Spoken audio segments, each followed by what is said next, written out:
1 जनवरी 2026 दिन बृहस्पतिवार को जब पूरा भारत नए साल के जश्न में डूबा हुआ था, उस समय उत्तराखंड के सड़कों पर आधी रात को लोग मोमबत्ती जला करके सड़कों पर धरना प्रदर्शन कर रहे थे और 19 वर्षीय अंकिता भंडारी की हत्या की न्याय की मांग कर रहे थे। उत्तराखंड का देहरादून, लेकिन इसी देवभूमि में एक बेटी की चीख नदी में डुबो दी जाती है। नाम था अंकिता भंडारी, उम्र सिर्फ 19 साल, काम एक रिसॉर्ट में रिसेप्शनिस्ट का। गलती क्या थी उसकी? बस इतनी कि उसने गलत काम करने से मना कर दिया। ऋषिकेश के पास रामकेश्वर बननतारा रिसॉर्ट में उसकी हत्या कर दी जाती है, जहां सत्ता, पैसा और रसूख एक ही छत के नीचे बैठे थे।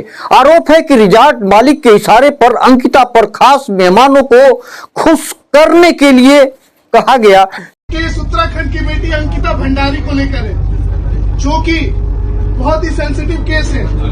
इस बेटी को न्याय नहीं मिला और इस बेटी के लिए युवा कांग्रेस हर जगह, रोड पर, मेट्रो में, बसेस में लोगों को बता रहे। मुझे यहाँ तक पता है कि अंकिता भंडारी को कोई आप बहन जानते हो ये केस क्या है? चलिए, बहुत अच्छी बात है। ये केस ये है कि ये गढ़वाल में एक रिजॉर्ट में काम किया करती थी, लेकिन इन जो राष्ट्रीय प्रदेश महासचिव है भाजपा के महासचिव के लिए वीवीआईपी ट्रीटमेंट के लिए इसको फोर्स किया गया, लेकिन जब इसने नकारा तो इसको जान से मार दिया गया।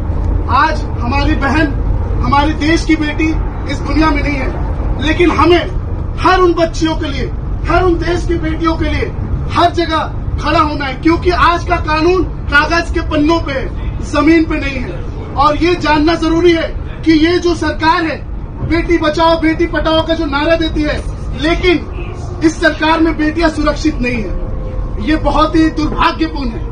अगर हमारी बेटियां सुरक्षित नहीं है तो देश में लोकतंत्र कहाँ है? तो आप लोग ध्यान दें, आप सभी के लिए आगाह कर रहे हैं कि आप सभी ध्यान दें, आप लोगों को भी आवाज उठाना है। धन्यवाद बहन, आप लोगों को भी आवाज उठाना है। ये उत्तराखंड की बेटी है जिसको न्याय नहीं मिला है। जनता का गुस्सा सर चढ़ करके बोल रहा है, उसका परिवार दर बदर भटक रहा है। लोग पूछ रहे हैं, क्या बेटी की जान से सस्ती है सत्ता? क्या वीआईपी अपराधियों के लिए कानून अलग है? मालिक के इशारे पर अंकिता की हत्या कर दी जाती है। अंकिता भंडारी अनैतिक सेवाएं देने से मना कर देती है। यही कारण था कि आज अंकिता भंडारी हम लोगों के बीच में नहीं है।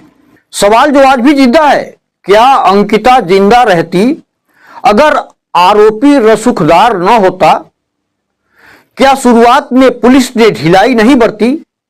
क्या सत्ता में जुड़े नामों को बचाने की कोशिश नहीं हुई? और सबसे बड़ा सवाल, क्या असली अंकिता सुरक्षित है? अंकिता अब सिर्फ एक नाम नहीं, वो एक चेतावनी है जो सिस्टम के लिए, जो बेटियों की आवाज को दबाता है।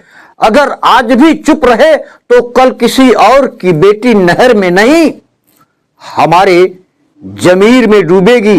इंसाफ सिर्फ सजा नहीं, इंसाफ सिस्टम बदलता है। मित्र, इसी से अपनी बात समाप्त करता हूं। नमस्कार, जय हिंद।